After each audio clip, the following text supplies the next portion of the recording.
bien, bonjour à tous et bienvenue dans ce nouvel épisode des Chroniques de Magali. J'espère que ces échanges vous apporteront des inspirations ou des clés dans votre propre cheminement. Pour ceux qui ne connaissent pas, le concept est très simple. Nous recevons des invités qui viennent témoigner de leur expérience sur leur chemin de vie et au contact de l'enseignement transmis par Magali. Moi, c'est Yanis et j'aurai le plaisir d'animer ces chroniques avec à mes côtés toujours Magali, donc enseignante et fondatrice de l'école d'Isis, qui accompagnera chacun de ces échanges par son regard et sa parole. Aujourd'hui, on accueille Giorgio, qui est professeur de yoga et essénien, et nous allons échanger sur son riche parcours qui passe entre autres donc par le yoga, l'hindouisme et enfin l'enseignement essénien. Donc je vous invite à écouter cette chronique comme on écoute un murmure de l'âme. Prenez ce qui résonne et laissez le reste. Alors pour commencer d'abord, bonjour Giorgio, bonjour Magali, Bonjour bienvenue. Yanis. Bonjour Magali. Bonjour. Ravi de te recevoir Giorgio avec nous. Alors on va parler un petit peu de ton parcours. Déjà très simplement, est-ce que tu peux te présenter en quelques Oui. mots? Moi d'abord, je suis vraiment ravi d'avoir été invité à ces chroniques. C'est un honneur. Et alors mon parcours, il a été marqué par le yoga. Moi, j'ai un parcours professionnel qui a commencé avec le yoga et je suis un retraité du du yoga. Donc j'ai été marqué par cette on va dire ce parcours et cette discipline. Très jeune, j'ai rencontré un maître de yoga. J'étais en recherche et j'ai trouvé un maître occidental avec lequel, en fait, par la suite, j'ai poursuivi. J'ai organisé toute ma vie. J'ai ensuite, à son décès et à sa demande, monté une école de yoga où j'ai transmis ce que j'avais reçu. Donc pendant pratiquement aujourd'hui une trentaine d'années. D'accord. Et comment s'appelle ton école de yoga?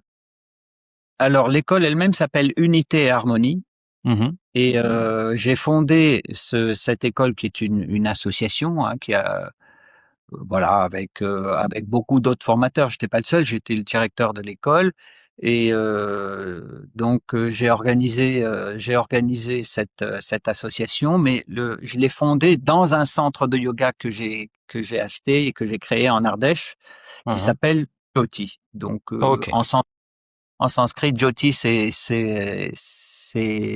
veut dire lumière. Donc ça a d'accord. été voilà donc je suis toujours dans ce centre de yoga en Ardèche. J'ai mis fin depuis 2 ans à l'école de formation d'enseignants parce que mon parcours m'a amené à vraiment à vouloir tourner cette page et ça a été en grande partie avec la rencontre avec les enseignements esséniens et voilà, aujourd'hui je je continue à enseigner le yoga. On continue avec ma compagne à accueillir du monde ici pour des retraites. Le centre est ouvert pratiquement toute l'année.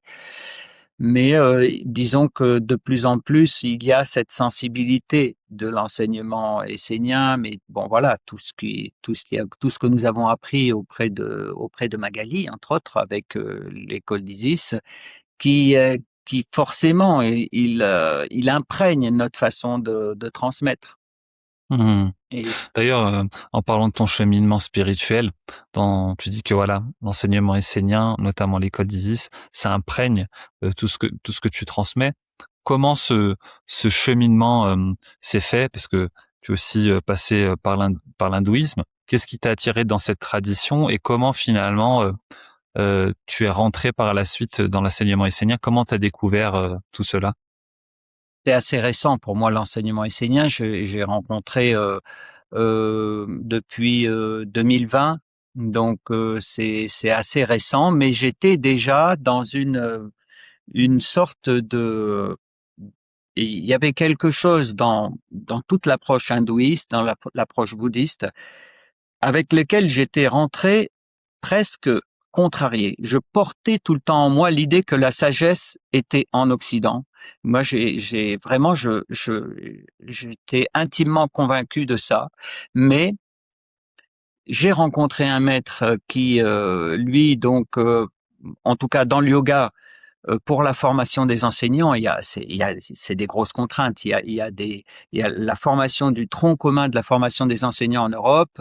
C'est un cursus avec des modules où on peut pas faire ce qu'on veut. Il y a des matières à enseigner, etc. Et entre autres, il y a une énorme part qui est consacrée à l'hindouisme. Et moi, c'était un peu ma contrariété parce que je l'ai fait contraint et forcé pour pouvoir avoir un cadre, etc., etc. Mais au fond de moi, au fond de moi, j'ai toujours continué à être à l'écoute, à avoir comme une oreille tendue vers une sagesse sur laquelle je n'avais pas mis le doigt encore. Et vraiment, vraiment, elle est arrivée avec les enseignements enseignants. Quand j'ai rencontré en 2020, alors ça a été par Internet, parce que beaucoup, ces conférences se faisaient par Internet. J'ai pas eu cette opportunité tout de suite de rencontrer par le biais d'amis qui étaient esséniens. Et là, j'ai su que c'était ça. Vraiment, j'ai su que c'était ce qui m'attendait. Qu'est-ce qui t'a attiré dans cette tradition? Eh bien, ce qui m'a attiré dans cette tradition, d'abord, ça sortait de tout un cadre de comment dire. Euh, Tu vois, par exemple, dans le yoga, euh, c'est c'est comme ça, c'est convenu d'utiliser des mots sanscrits, d'utiliser tout un vocabulaire indien, des mantras, et quelque chose où ça me semblait pas être mes habits, ça semblait pas être mon fil à moi. Et chez les Esséniens, ce que j'ai rencontré, c'est cette façon mais vraiment directe de parler, et notamment cette connexion à la nature qui est réelle. Parce que beaucoup dans le yoga, beaucoup dans ce monde-là, dans l'hindouisme, je le vois aujourd'hui, parce que je continue à être encore très actif. J'anime beaucoup de sessions dans des congrès, dans des réunions, et je vois que beaucoup parlent de la nature, mais en fait, ils parlent surtout de philosophie, de non-dualité, de théorie, de concepts.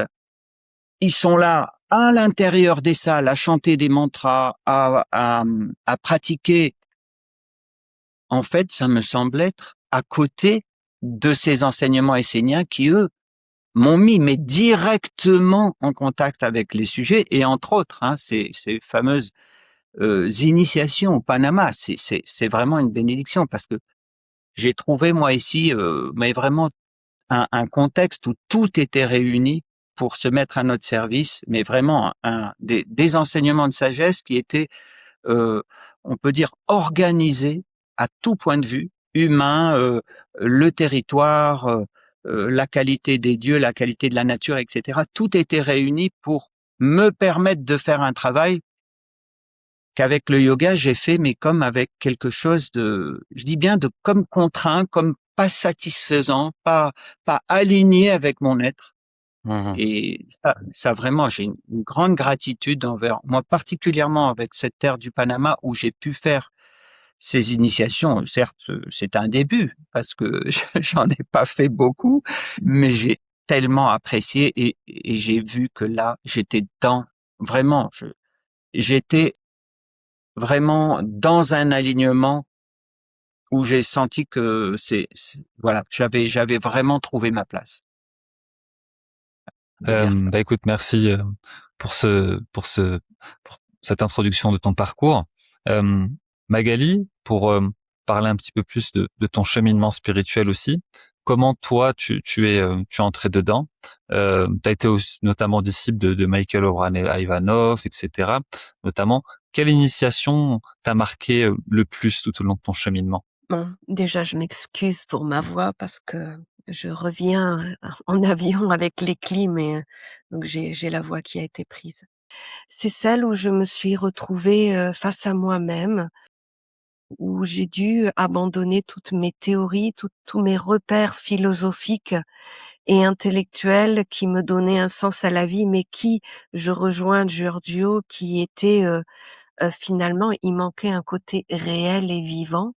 Et c'est vrai que c'est lorsque j'ai fait ma retraite des 6 lunes qu'on appelle l'alliance avec un ange, alors que j'avais 18 ans, où et en fait, loin de toute société, loin d'être obligée de gérer ce monde, de penser avec ce monde, de vivre avec ce monde, j'ai été dans une discipline où en fait je ne pouvais parler qu'avec moi et mon moi supérieur, j'ai envie de dire. Et en fait, il y a une réalité qui arrive, c'est en fait, toutes tes illusions sautent parce qu'en fait, tu n'as plus aucun moyen de le vivre au réel dans ta vie intérieure. Tu as besoin de supports extérieurs, de gens, d'ambiance, de mantras, de chants, de trucs. Et qu'en fait, si tu n'as pas ces cadres-là, si tu n'as pas tous ces moyens extérieurs, eh bien, tu ne peux plus le gérer toi-même avec ta vie intérieure et avec ton alliance avec ta vie intérieure. Et c'est là qu'à ce moment-là, j'ai compris que, en réalité, il y avait plein de choses, puisque j'étais une gamine, j'avais 18 ans, et je me rappelle les barrières qui ont sauté sur qu'est-ce que c'était que la communauté, qu'est-ce que c'était ce qui te voulait du bien, qu'est-ce que c'était que vraiment avoir une démarche intérieure. C'est à ce moment-là que, en fait, on peut dire que ça a été comme la vraie base de ma vie. C'est-à-dire que je me suis mis comme des critères basés sur ce que je vivais, ce que je pouvais vivre et ce que je devais finalement enlever de ma vie qui ne me permettait pas de le vivre intérieurement sans tous ces supports. Et c'est là que je voyais que, en réalité, on était capable d'organiser sa vie et croire que l'on vivait intérieurement des choses parce que on était auto-stimulé, auto-embarqué dans des chants, dans des danses, dans des cadres, mais qu'en fait, ce n'était que presque notre personnalité, puisque je vais employer ce mot-là, qui se nourrissait de tout ça et qui finalement comprenait mieux, savait plus se concentrer, était plus euh, intellectuellement comprenait plus de choses, pouvait faire des liens, des associations, mais ta vie intérieure, elle n'était pas nourrie. Et c'est à ce moment-là, cette initiation que j'ai vécue, qui m'a vraiment mis en fait, dans la réalité de la vie et qui m'a dit, tant que tu ne peux pas vivre ces choses-là avec toi-même, alors ça veut dire que on peut t'enlever tous les cadres extérieurs, on peut te les enlever et ça veut dire que tu n'as plus de vie intérieure. Donc ça veut dire que ça, c'est bien, mais ça, ce n'est pas le réel. Le réel, c'est ce que tu es capable de générer en toi comme des bases de vie sur lesquelles tu peux te poser et créer à partir de là. Et voilà. Après, j'ai vécu d'autres expériences initiatiques, mais celle-ci, je crois elle m'a mis comme, en fait, elle m'a mis dans le réel de la vie, en me disant, voilà, t'as une matière, t'as une vie intérieure, tu peux être stimulé par le beau, par le spirituel, par l'envie de lumière, mais en fait, ne pas le vivre parce que tu n'es pas capable de reproduire les choses par toi-même, naturellement, dans ton quotidien et par tes propres ressources. Et là, ça a été vraiment, comme je l'ai dit dans une des vidéos que j'ai enregistrées récemment, pendant 10 ans, on peut dire, ça a été ma terre, ma base, ma naissance à la réalité de cette spiritualité que je vis aujourd'hui. Giorgio a évoqué donc les initiations, la tradition essénienne, mais aussi l'école d'Isis que tu as fondée il y a bientôt 2 ans maintenant. Est-ce que tu peux nous expliquer brièvement ce que c'est, ce que tu cherches à transmettre aujourd'hui à travers cette école? En fait, je crois que je cherche maintenant, ça se précise de plus en plus, il y a plusieurs notions dans l'école d'Isis. Hem, la première vraie raison, c'est qu'en fait, j'ai vu qu'il y avait une vraie lacune entre justement, ce que nous étions, ce que nous souhaitons, ce que nous voulons, parce que nous avons bien compris qu'il y a un monde supérieur, qu'il y a des hiérarchies supérieures, qu'il y a des mondes subtils et en fait, moi-même, du coup, je vais parler de moi sans parler même de ma tradition et de tout. Moi-même, j'ai vu que, en fait, il y avait un vide ou un espace non rempli pour en fait monter l'échelle jusqu'à toquer à la porte de ces mondes supérieurs et pouvoir dire voilà, j'ai fait ma part. Cette fameuse phrase, finalement, que j'ai reçue de mon ange quand, en fait, j'ai fait mon initiation des 6 lunes, que j'avais 18 ans. Quand j'ai fait cette alliance, c'est un peu personnel, là, j'ai rencontré mon ange et en fait, il m'a dit, tu vois, toi, en tant qu'être humain, tu as une part, tu dois monter jusqu'à la porte. Parce que il y a des éléments, il y a des esprits, des génies, des égrégores, et tout cela, ils doivent refaire partie de ta vie et t'accompagner jusqu'à ça. Un ange, un monde supérieur ne descendra jamais dans la zone de la matière. Mais la matière, elle a plusieurs degrés. Elle a la vie ordinaire, mais elle a des états de conscience et des mondes vibratoires de plus en plus subtils et élevés, qui, en fait, te fait ramener toutes les mémoires qui sont en lien avec ton âme. Et donc, ce chemin-là, j'ai vu qu'il était avec plein de manquements. C'est-à-dire que j'ai vu qu'il y a des gens qui peuvent te dire de faire un travail sur toi, avec des visualisations, avec de la méditation, avec des techniques, des rituels, avec des choses. Mais c'est un petit peu comme si on te disait, pour être bien, faut que tu sois végétarien. Ne mange plus de viande. Bah ouais, mais l'étape pour devenir végétarien, il y a tout un parcours. Ça se fait pas du jour au lendemain. Il y a toute une adaptation, tu vois? Et en fait, ce que j'ai conclu de la vie, c'est que j'ai conclu que on nous enseigne sur plein de voies sans issue, parce que sinon, il y aurait pas toutes ces demandes de travail intérieur aujourd'hui. Avec tout ce qui existe dans le monde, il y aurait plein de gens révélés et accomplis, ce qui n'est pas le cas. Parce que quand on regarde la réalité, c'est ce que j'amène dans la base de l'école d'Isis. Est-ce que tu te connais en réalité? Est-ce que tu sais qui tu es? Est-ce que tu sais la partie en toi intérieure qui, en fin de compte, parle avec un monde supérieur?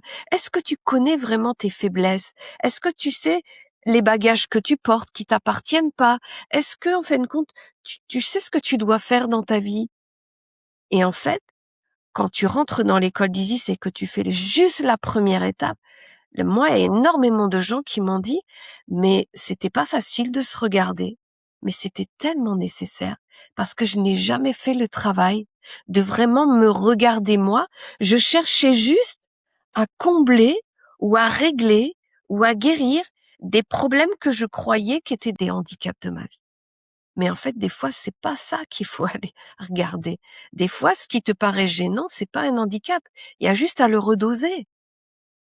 Mais tant que tu te connais pas, tu sais pas. Donc, la première des choses, c'est que j'ai vraiment voulu recréer, en fait, tous les étages ou toutes les marches pour aller jusqu'à la porte d'un monde supérieur. Mais, en faisant ce travail-là, j'ai voulu aussi remettre en lumière ce principe féminin qui est demandé par les mondes supérieurs, que la femme qui aujourd'hui va créer et va participer à la création du monde de demain, eh bien que ce soit non pas les vierges folles, mais que ce soit les vierges sages qui justement écrivent, enfantent, euh, éduquent, construisent, créent un foyer, et que ce soit pas ces femmes qui partent dans tous les sens, qui parlent de tout, qui s'exposent à tout, qui révèlent toute sa vie, qui disent des choses, qui s'intéressent à tout, et qu'il n'y a pas ce côté où en fait tu transmets dans l'essentiel. En fait, tu transmets en fait ce qui va révéler assez la personne pour lui donner envie de marcher, de grandir et d'évoluer. Donc voilà, il y a ces deux notions de la femme qui est plutôt de l'école de la femme sage, de la vierge sage, plutôt que de la vierge folle, puisque c'est ce que nous avons aujourd'hui dans notre monde. Non pas qu'il y a un négatif ou un positif, c'est juste que ça nous amène pas au même endroit. et Mmh. qu'avec la vision de la Vierge sage, en fait, on se reconnecte au principe féminin et on accomplit ce qui était de notre destinée initiale, qui était d'amener une façon d'être sur la terre d'un point de vue, féminin. Voilà. Oui, ça résonne beaucoup là ce que tu dis, Vierge, notamment Vierge folle, parce que tu parles voilà de aujourd'hui, mais ça a été déjà le cas aussi depuis Ça après ça a toujours l'Antiquité, été quoi. Ouais, ouais, comme dans l'utérus, ouais, ouais, ça a toujours été le cas. On disait que la femme, on l'a souvent associée aux sorcières, à la folie, à toutes ces choses-là, et notamment l'organe qui est l'utérus. On disait que c'était lui qui causait ces perturbations. C'était souvent assez diabolisé, hein, le sujet de la femme depuis toujours. Donc ouais, ça résonne beaucoup. Et bon, important de dire aussi que bah, pour l'avoir fait aussi, l'école d'Isis, pour les hommes, la première année, euh, c'est euh, c'est quelque chose qu'on sous-estime, je pense, beaucoup, parce que effectivement, en tant que femme, tu as créé cette école de l'individualité de l'âme et de la femme, mais tu as quand même laissé à travers ce parcours en 2 années, la première année ouverte aux hommes, car il y a aussi cette notion de couple qui est indispensable pour l'humanité. Et pour être passé par là, moi, ma femme m'a amené dans l'école d'Isis. Et c'est vrai que cette notion de marche, moi qui étais très dans la matière, très au contact des personnes extérieures, et finalement, je m'étais pas rendu compte que je me connaissais pas vraiment. Tu as l'impression de te connaître à travers des affinités, des choses comme ça qui sont en fait ta personnalité, mais finalement tu ne sais pas qu'est-ce qui se cache derrière cette personnalité que tu t'es construit, qu'est-ce qui se cache derrière ce déni, ces traumas, l'éducation que tu as eue, etc., etc. Et comme tu l'as dit, ça te réapprend en fait à marcher sur ton chemin de vie avec plus de conscience, euh, et vraiment, en tout cas pour le couple, réaligner mes polarités masculines et féminines à l'intérieur de moi, mais aussi dans mon couple plus globalement, savoir en fait ce que doit être un homme, ce que doit être une femme, les rôles de chacun, etc., etc. Ça a été quelque chose enfin, voilà, j'ai même pas les mots pour dire à quel point ça a été bénéfique pour moi, mais aussi pour notre couple. Et du coup, ça me mène à ma prochaine question, Giorgio, parce que toi aussi, tu es passé là-dedans. Tu as fait ça aussi en couple, je crois, avec ton épouse. Comment tu as été amené à rentrer dans l'école d'Isis? Est-ce que c'était peu après avoir rencontré l'enseignement essénien? Est-ce que toi aussi, c'est ta femme qui t'a amené dedans? Et, euh, et qu'est-ce que tu as trouvé justement dans l'enseignement de Magali? Qu'est-ce que ça t'a apporté que tu n'as pas trouvé ailleurs? En fait, l'école d'Isis, moi j'en ai entendu parler. C'est moi c'est le contraire. C'est moi qui ai amené ma compagne à. Parce qu'en fait, quand j'ai entendu Magali parler de ça, et moi ma compagne, ça fait des années que qu'elle parle du féminin sacré et je voyais que elle, en fait, c'est un sujet où elle parlait de ça parce qu'elle sentait que c'était quelque chose qui l'appelait, mais elle avait pas vraiment trouvé, elle a pas trouvé, c'est pas un une voix une voix, authentique qui l'engageait sur ce qu'était vraiment le féminin sacré, enfin ce qu'elle elle appelait le féminin sacré. Et quand j'ai entendu Magali parler de l'école d'Isis, j'ai dit: «Mais c'est c'est exactement, ça tombait juste, pour parler de ça. Donc elle a écouté, les premières conférences. On est allé aussi écouter Magali quand elle a fait sa tournée en France, à Montpellier. On y est allé et donc c'est comme ça que ma compagne et Marie-Ange a été vraiment très enthousiasmée et ce qui a été super, c'est de le faire à 2. Alors là, c'était parce que c'était l'occasion aussi de partage entre nous, de cette connivence à être connectés toutes les semaines pour ces enseignements, de partager avec les documents pédagogiques qui nous arrivaient, ce que l'un avait compris, ce que l'autre avait compris, comment on avançait sur ce chemin ensemble. Et là, c'est vraiment, moi j'ai passé une année où je peux dire, je cherchais comment je définirais l'école d'Isis parce que j'écoutais Magali parler ce que tu disais à propos de ton chemin et je me dis en fait Magali elle nous fait partager tout un chemin de sagesse, un chemin qui nous remet sur un axe pour nous éviter de nous égarer dans 36 illusions. Pour moi, l'école d'Isis, c'est comme un étalon, un véritable étalon qui nous fait passer par des étapes où tu cesses de te disperser dans tous les sens. Mais si tu te dis, je le fais avec sérieux dans le sens où vraiment un véritable engagement, c'est une bénédiction parce qu'on sent que c'est une voie authentique et voilà, moi je partage tout à fait cet enthousiasme de Magali de vouloir créer ça pour pour les femmes au sens large, bien sûr, mais évidemment que les femmes n'ont pas pris ce plein pouvoir dans notre société, dans le monde. Elles ont même été largement réduites, écrasées, etc.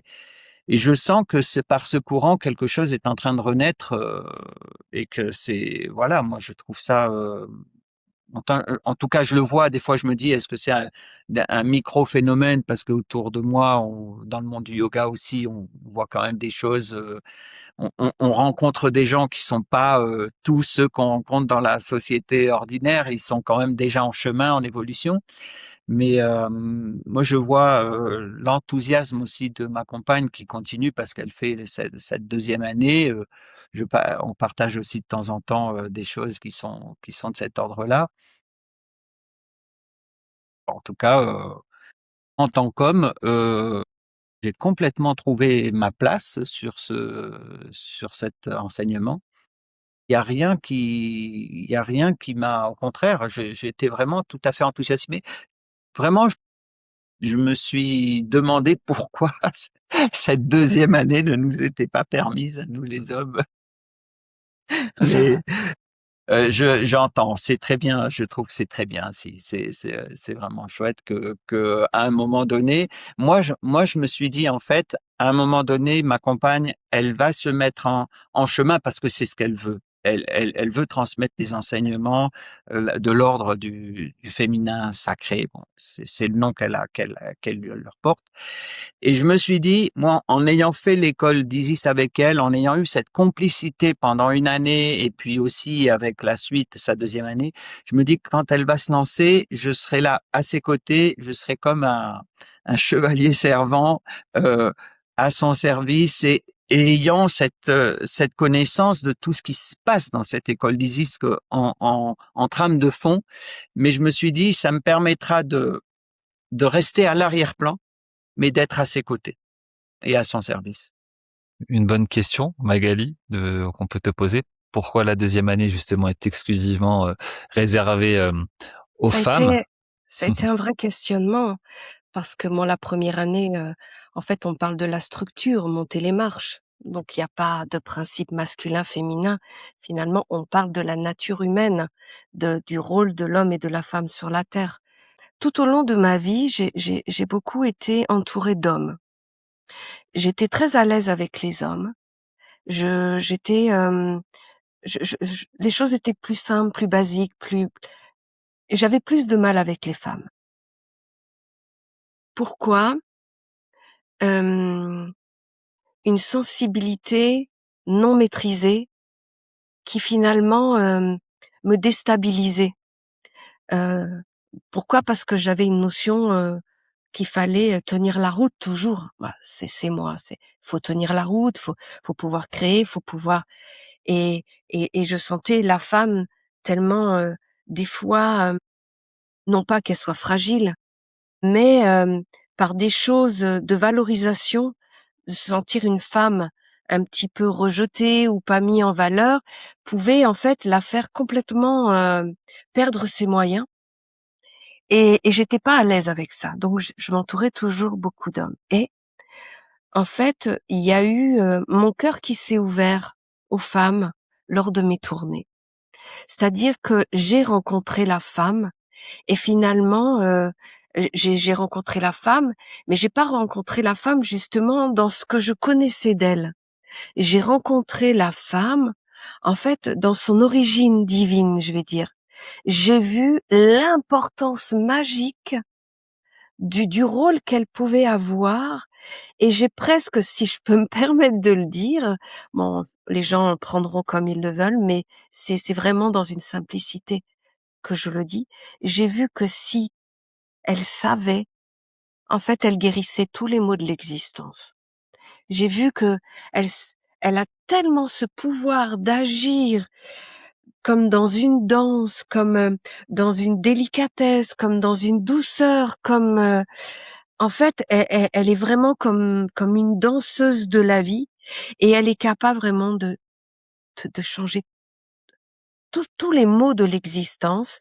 Non pas qu'elle est capable de les prendre pour les transformer, non, justement pour en fait être que la vie soit un mouvement de vie comme la vie elle est.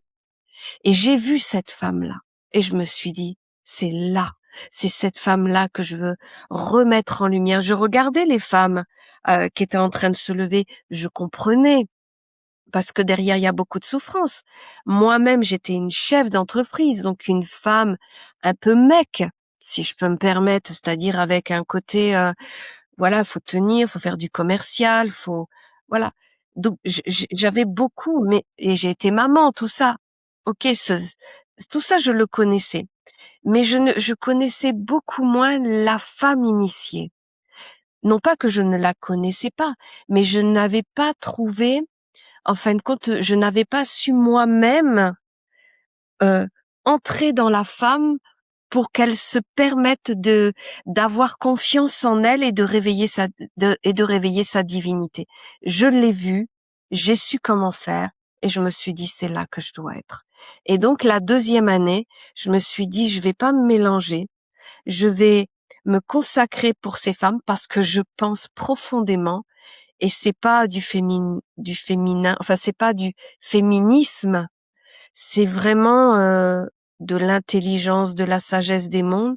C'est je vois que si la femme, elle sait être une femme, alors elle est capable de tellement d'apporter de lumière, de beauté, de douceur, de fluidité, de légèreté, et de ne plus laisser les hommes en fait en train de dégringoler, parce que je les vois, les hommes en train de dégringoler parce qu'ils ne savent plus comment faire. Soit c'est la violence, soit c'est la colère, soit c'est la soumission, et en fait quoi qu'il en soit, c'est déséquilibre partout. Et je vois que la femme, si elle redevient la déesse de son foyer, dans la danse, dans la fluidité. En fait, il y a tellement de choses qui vont être naturellement amenées dans la vie. Et je me suis dit, en premier, c'est les femmes qui vont aller chercher leurs maris, leurs hommes, leurs fils, qui vont remettre de l'ordre dans tout ça et qui vont donner des bonnes bases à leurs filles quand elles vont rencontrer l'amour, quand elles vont rencontrer des hommes. Et en fait, je me suis dit, mais tout passe par là. Et je me suis dit, un jour, eh bien, il y a un homme qui va se lever, qui va dire, moi, je vais porter le principe masculin. Et puis, moi, étant un homme, je vais pouvoir parler aux hommes, enseigner aux hommes, et ainsi de suite. Donc voilà. Ça ne veut pas dire que ça ne se fera pas, c'est que je pense que ce sera plus légitime quand ce sera un homme qui comprend vraiment les problèmes et les mécanismes d'homme, qui amènera cette sagesse avec la vision, parce que je peux amener la vision, mais je ne suis pas un homme, même si je le comprends, même, mais je ne suis pas un homme, donc je ne peux pas en réalité rentrer dans un corps d'homme en lui disant pense comme ça, ressens comme ça. Je ne peux que déduire, je ne peux que comprendre les lois et les mécanismes, mais je ne peux pas comprendre profondément ce que ressent un homme dans ses tripes, dans son cœur, dans sa façon de penser.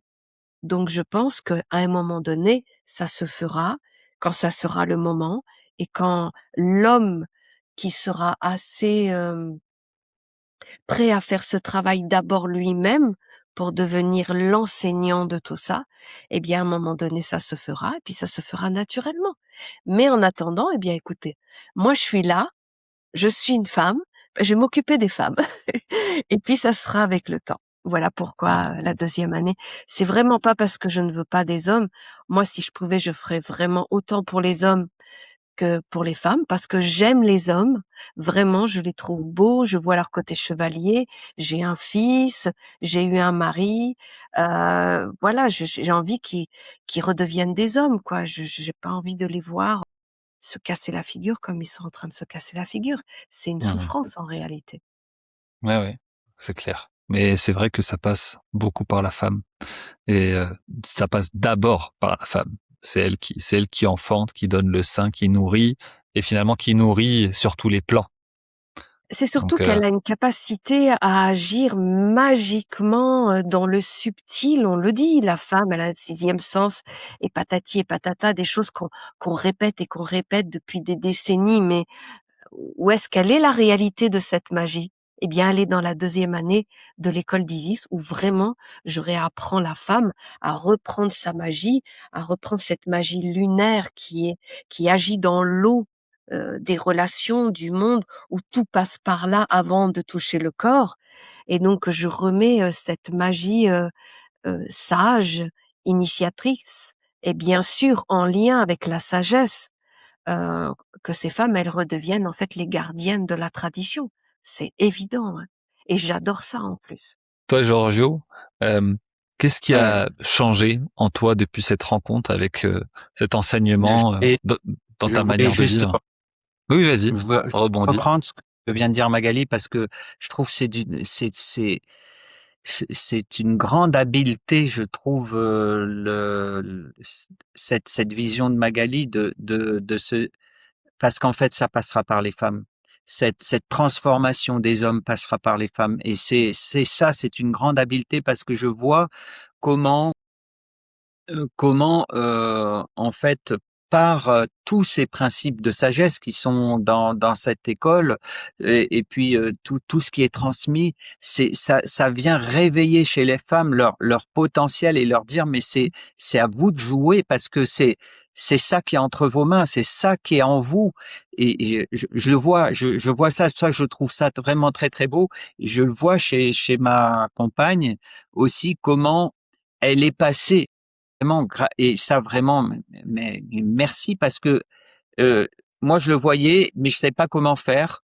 Il y avait beaucoup chez ma compagne aussi, un côté, féministe qui s'est transformé et c'est alors là, je peux dire, c'est ça qui s'est passé. C'est le passage par ce prisme de l'école d'Isis qui a fait que le féminisme est devenu vraiment une puissance du féminin, c'est et ça alors là Ouais. dans le couple, c'est magnifique parce que chacun a sa place, mais la vraie place de la femme, mais je trouve elle est pre enfin, c'est pas qu'elle est première, mais elle donne une vibration qui fait que ça devient très beau dans le couple parce que il y a pas une revendication de la femme à Mmh. être, «Ah, je veux ma place, je veux ma place, je veux ma Non, place» du parce tout. que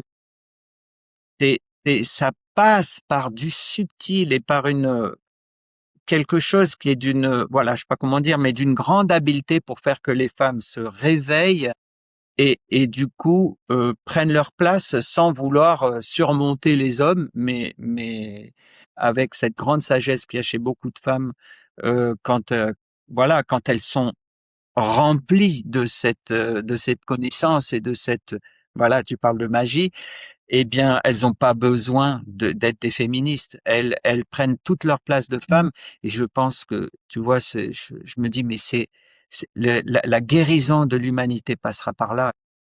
Bah, c'est important que tu le dises parce que tu vois, ce qui est important aussi pour moi, c'est que la femme, elle arrête de haïr l'homme. Heu, on ne peut pas haïr ce qui est important pour notre vie et c'est là où effectivement quelqu'un qui va être un peu dans le féminisme va être en revendication justifiée, on est d'accord? Elle va être en revendication, mais qu'est-ce qui anime la revendication? C'est en fait la reconnaissance de son principe féminin et donc pour cela, elle va exiger, «l'égalité» entre guillemets, des sexes. Dans l'école d'Isis, c'est non. C'est qu'en fait, on réapprend, c'est pas qu'on réapprend, c'est qu'on remet en lumière les choses à leur place et en fait, on voit que chacun a vraiment sa place et qu'il n'y a pas plus d'hommes ou de femmes, c'est qu'en fait, il y a à retourner vers son homme de la bonne manière. Et combien de femmes j'ai vues qui ont en fait résolu des problèmes qui les amenaient là, en fait, à la séparation et qui en fait ont arrêté parce que elles se sont retrouvées dans leur féminin et elles ont regardé leur homme comme une complémentarité et non plus comme celui qui devait la réhabiliter. Et c'est ce qui fait que, alors là, on n'est pas du tout sur la même base. C'est-à-dire qu'on est deux principes. La femme, elle assume, elle se révèle par elle-même, par ce qu'elle est, par les qualités qu'elle porte, et elle regarde son homme comme une complémentarité, donc une force supplémentaire à sa vie, et non une force qui, en fait, elle la restreint. C'est totalement l'inverse. Et là, en fait, il y a un vrai cheminement à deux. Et moi, j'ai envie de dire, nos hommes, ils sont beaux, mais il faut pas les détruire parce que ce sera encore un gros déséquilibre. Et c'est là.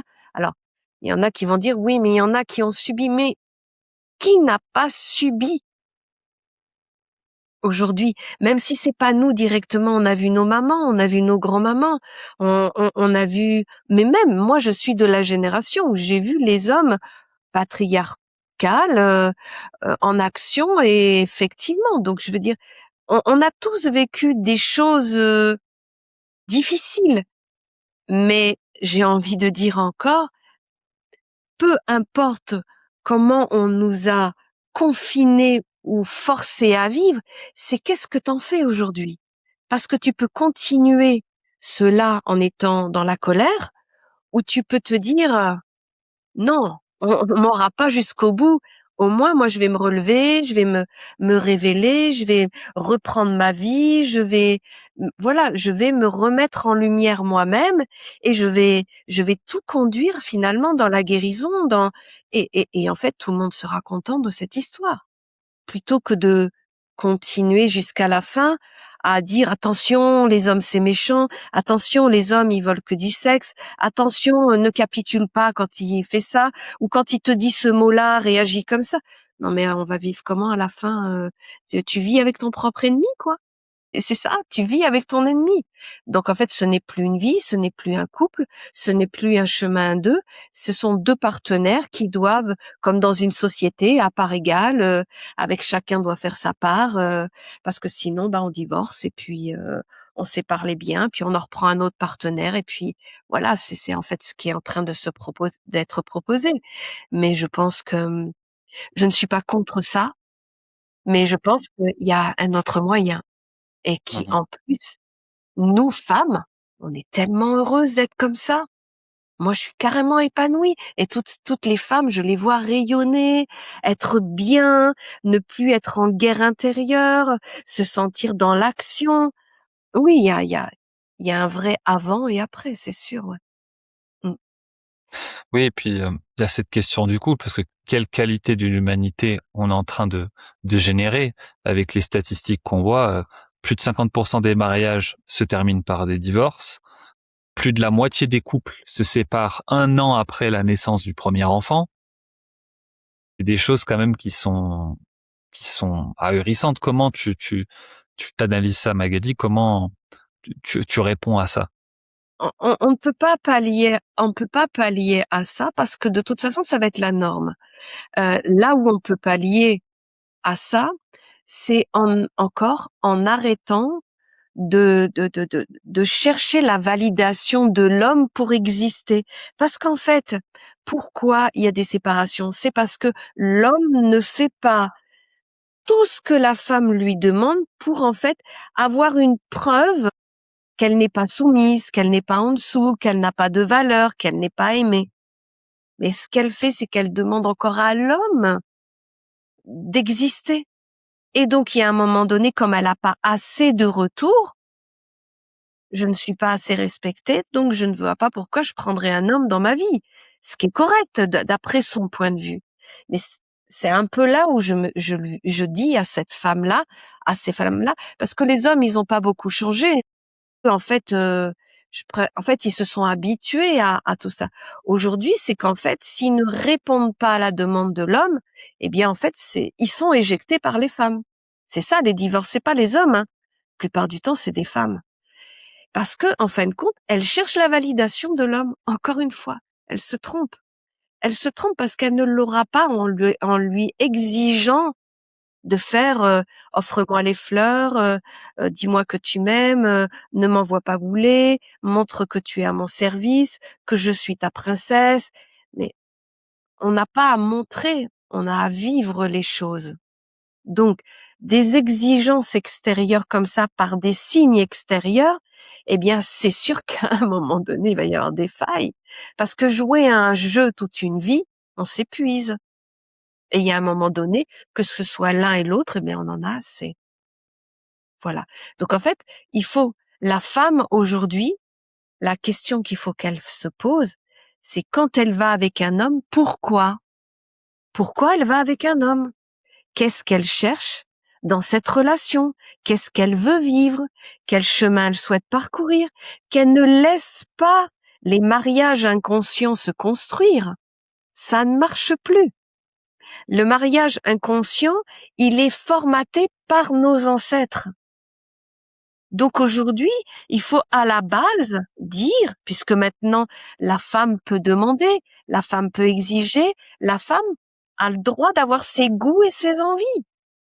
Donc la femme doit dire, je souhaite une relation avec toi parce que j'ai des affinités, il y a plein de choses qui me plaisent en toi, mais je veux vivre cette relation avec toi, pour, par exemple, pouvoir éveiller mon principe féminin, pour pouvoir vivre la complémentarité, pour pouvoir réveiller mon principe masculin en moi. Mais en fait, il faut qu'il y ait une raison à l'union. Parce que je vais te dire pourquoi les choses ne fonctionnent pas. Parce qu'en fait, la femme, elle pense que l'homme doit comprendre avec les signes. Mais un homme, ça comprend pas avec les signes. Un homme, tu lui dis les choses et il les fait. D'ailleurs, souvent, les hommes, ils disent, moi, le subtil, c'est pas mon truc. Moi, il y a juste à me dire finalement ce que je dois faire, où je dois me placer, et puis volontiers, parce que j'aime ma femme, je vais lui faire plaisir, tout ce qu'elle va vouloir, c'est ok, mais me demande pas de deviner ce qu'elle veut. Donc, ça veut dire que cette façon de procéder ne peut plus fonctionner.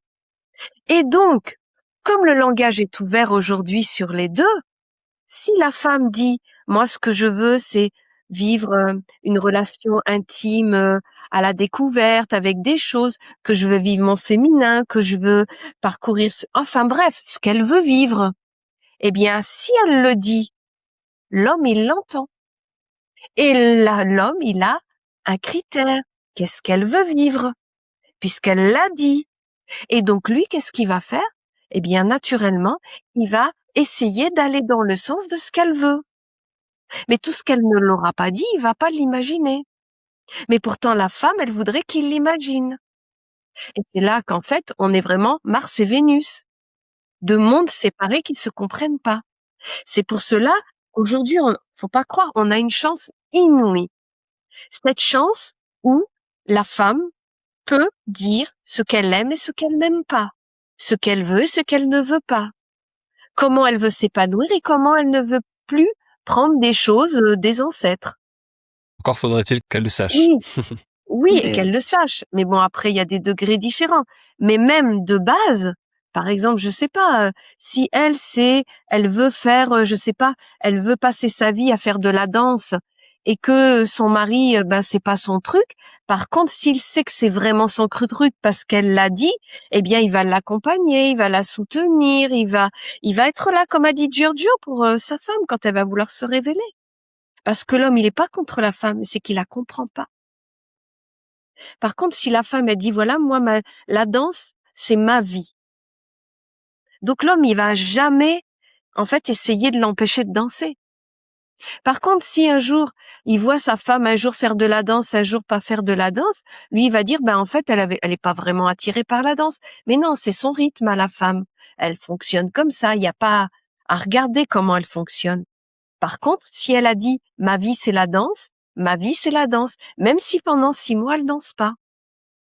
L'homme, lui, va juste se placer pour l'accompagner et l'entourer et la dynamiser toujours dans ce qu'elle a dit qu'elle voulait vivre. Tu vois? En fait, il y a toute une éducation maintenant que nous, maintenant, les hommes et les femmes, par les femmes, eh bien, nous allons pouvoir éduquer nos filles. et nos fils. Voilà, à dire, à parler, à exprimer et à ne plus être dans cet ancien monde où, comme c'était l'homme qui dirigeait, eh bien, la femme ne devait pas imposer et donc elle devait susciter l'homme de lui offrir ce qu'elle voulait parce que elle n'avait pas le droit de vouloir être un médecin, de vouloir faire ci, de vouloir faire ça, de vouloir partir en vacances toute seule. Elle n'avait pas le droit. Je schématise un peu, mais c'était quand même assez vrai. Donc elle utilisait des arguments pour qu'en fait il devine qu'elle a envie de partir en vacances avec ses amis, tu vois. Et donc quand l'homme il a compris, il lui disait oui ou il lui disait non.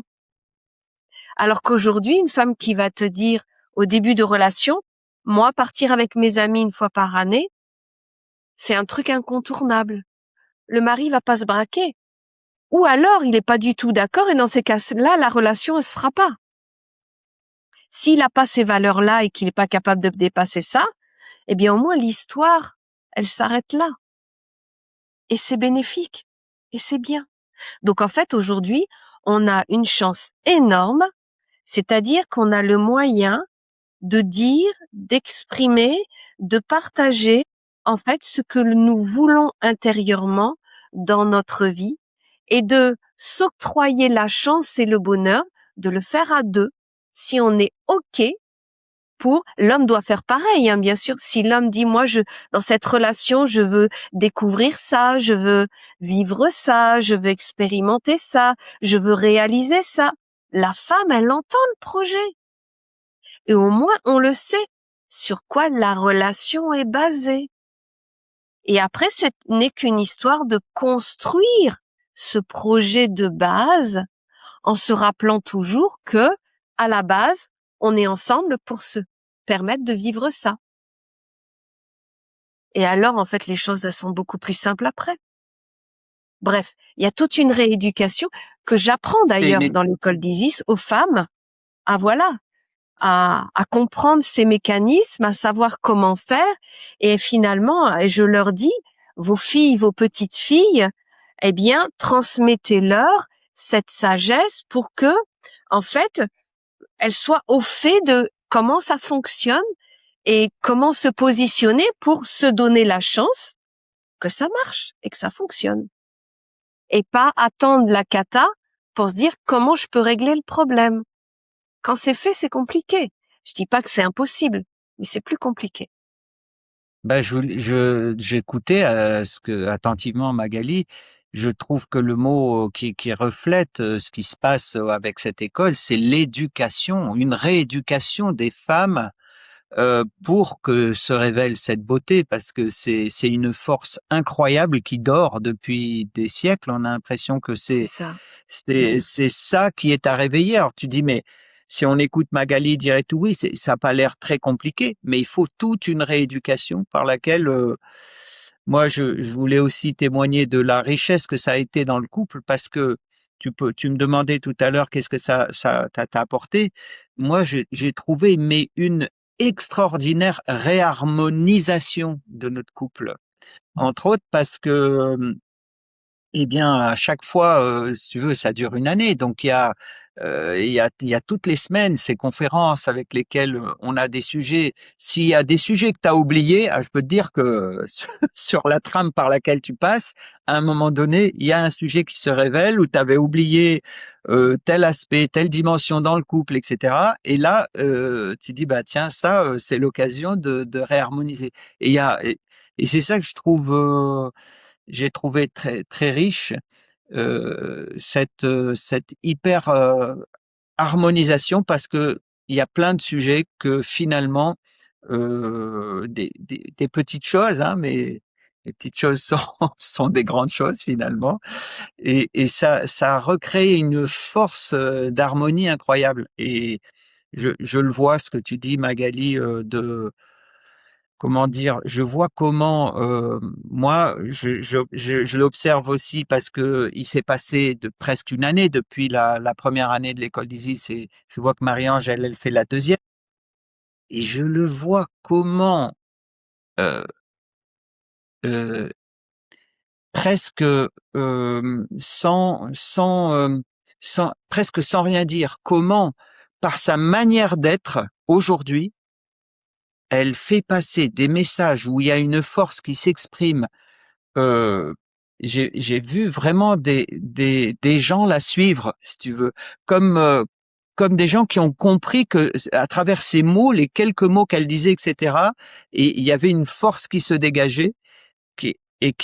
Mais ça, si on peut pas dire que ça c'est la magie du féminin et qui est cette force opérante qui peut transformer le monde.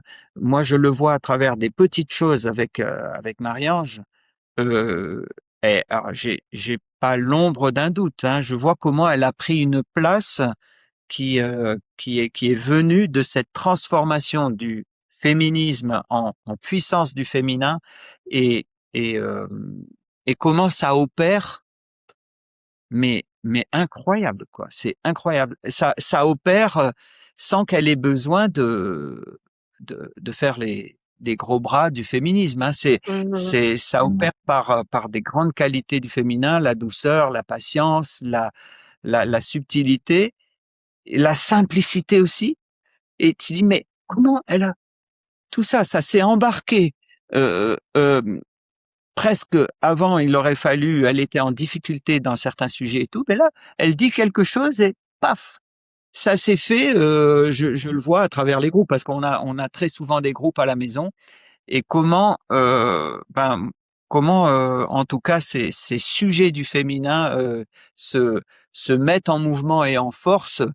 Ben moi, nous, on est un tout petit exemple, mais je me dis, mais voilà, je vois ce qui a, ce qui en Magali motive l'envie de réveiller tout un monde Mmh. de cet ordre-là, et que je trouve ça, voilà, je trouve ça très très beau.